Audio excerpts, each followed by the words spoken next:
Errors can be fatal in an operating room. For decades, diagnoses and surgical plans have been made based on 2D X-rays and MRI scans, requiring doctors to rely on instinct during surgical procedures. When 18-month-old Gabriel started having hundreds of micro-seizures called mind erasers every day, surgeons at Boston Children's Hospital piloted a revolutionary technique to save his brain.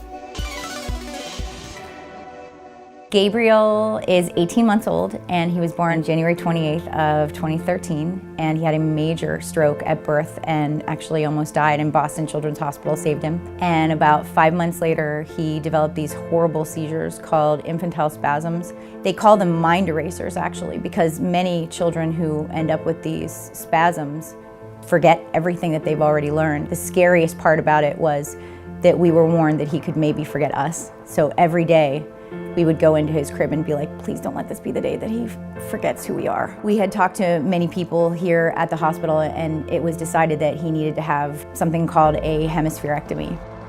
So a hemispherectomy is probably the most challenging operation, and it's used in fairly rare cases where one whole half of the brain is not working well but is causing seizures, and involves actually disconnecting one whole half of the brain from the rest of the brain and from everything on the other side. What's really made a big difference is being able to actually get a model of the brain that we can practice the surgery on before doing the surgery. I'll never forget when he said, you know, we're going to do something with your son that we've never done with anybody before. And I was like, what? And he said, we have this 3D printing machine, and I can make an actual replica of his brain before the surgery.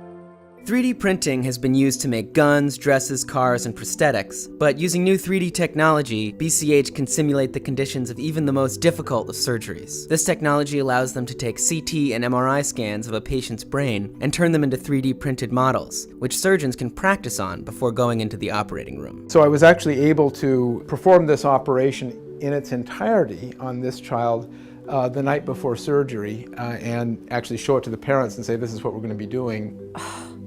It was so amazing to know that the surgeon was going to go in and actually do the surgery on this replica before he was going to touch my baby. Until now, medical simulations have been limited to simple training exercises like CPR or intubation. Gabriel's surgery marks a breakthrough in medical simulation. Nobody wants to be the first person to get a hemispherectomy from a particular surgeon ever, really. So why would you ever want to have your first operation be on a real patient? And I think that's what we're seeing with the simulator movement. 3D printing using simulation offers an opportunity to cascade knowledge, to share knowledge in a box. If there's a surgeon in another country who is interested in doing a very particular surgery on a patient, on a child, imagine the opportunity to send the images of that particular patient, have us print those images, have our surgeons iterate the surgery, and send them back essentially a kit that they can hold in their hands. That's a game changer. Being able to actually do a patient-specific operation, I think, is a real plus that I've really enjoyed having that opportunity. We did the surgery.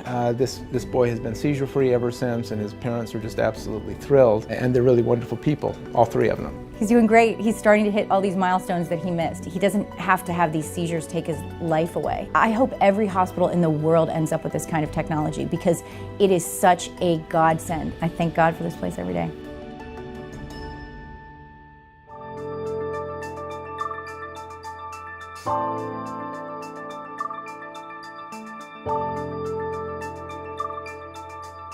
Thank you.